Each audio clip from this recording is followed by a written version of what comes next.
लोगों के जीवन के साथ खिलवाड़ कर रही हैं। यह हादसा खरगोन में हुआ है और 40 फीट ऊपर पुल से जो बस थी वो सूखी नदी में जा गिरी है। बहुत ही दर्दनाक यह हादसा, 22 लोगों की असमय मौत हुई है, निधन हुआ है।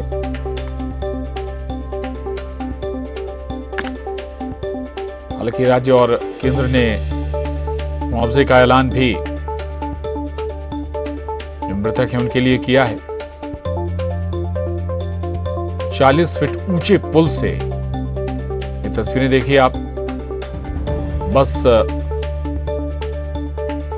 पुल की जो रेलिंग थी उसे तोड़ते हुए सूखी नदी में जा गिरी। नदी में बिल्कुल भी पानी नहीं था। न्यूज़ 18 संवाददाता शैलेंद्र भदौरिया हमारे साथ जुड़ गए हैं इस खबर पर। शैलेंद्र, क्या और अपडेट है, क्या और जानकारी इस हादसे से जुड़ी हुई? देखिए, अभी तक जो जानकारी है उसके अनुसार इस पूरे हादसे में 22 लोगों की जान गई है और लगभग 30 लोग जो हैं वो घायल हैं, जिन्हें खरगोन के जिला अस्पताल में भर्ती कराया गया है।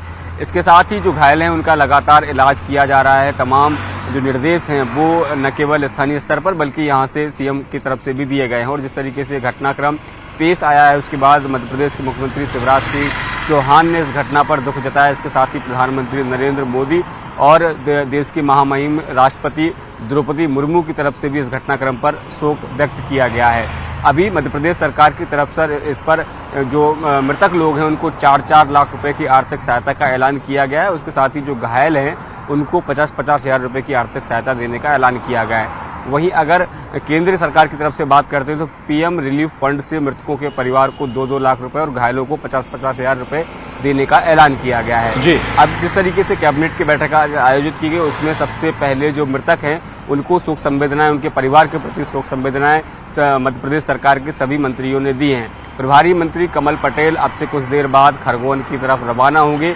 यहाँ जो घायलों का इलाज चल रहा है उन घायलों से मुलाकात करके उनका हालचाल जानेंगे।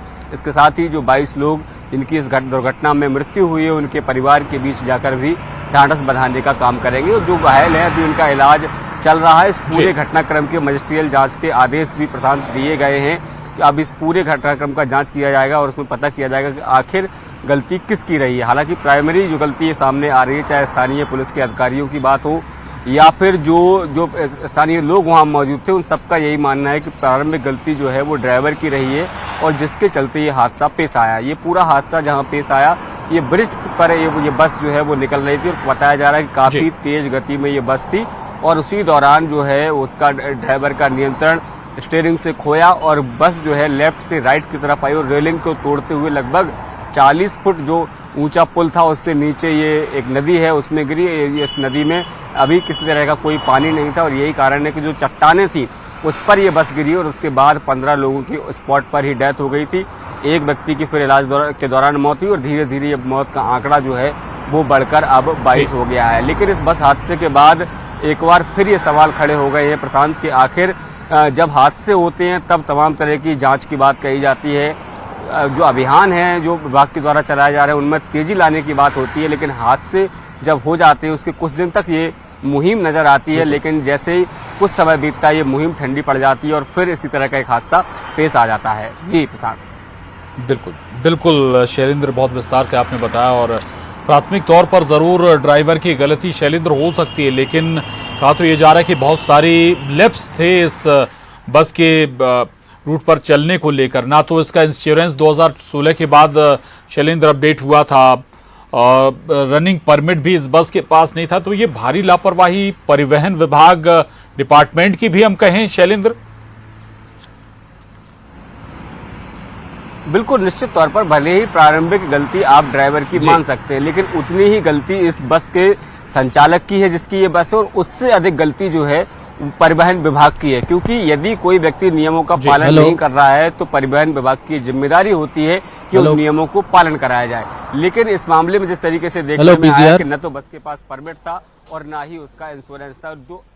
2016 के बाद से ये इसका बस का परमिट नहीं था और इंश्योरेंस नहीं था। तो ये बताता है कि कितनी गंभीर लापरवाही संबंधित विभाग के द्वारा बरती गई है। यदि इस 5 से 6 साल के जो कार्यकाल गुजरा है, इस दौरान अगर इस बस को रोककर कहीं चेक किया गया होता तो शायद ये घटनाक्रम पेश नहीं आता। जी जी बिल्कुल संभव होता नहीं है अमूमन की कोई कभी चेक ही ना हो शैलेंद्र। इस तरह से कई बार जो सिस्टम है उसमें गहराई तक पैठ किए होते हैं ऐसे संचालक, बस संचालक जो ना तो परमिट बनवाते हैं ना ही इंश्योरेंस कराते हैं।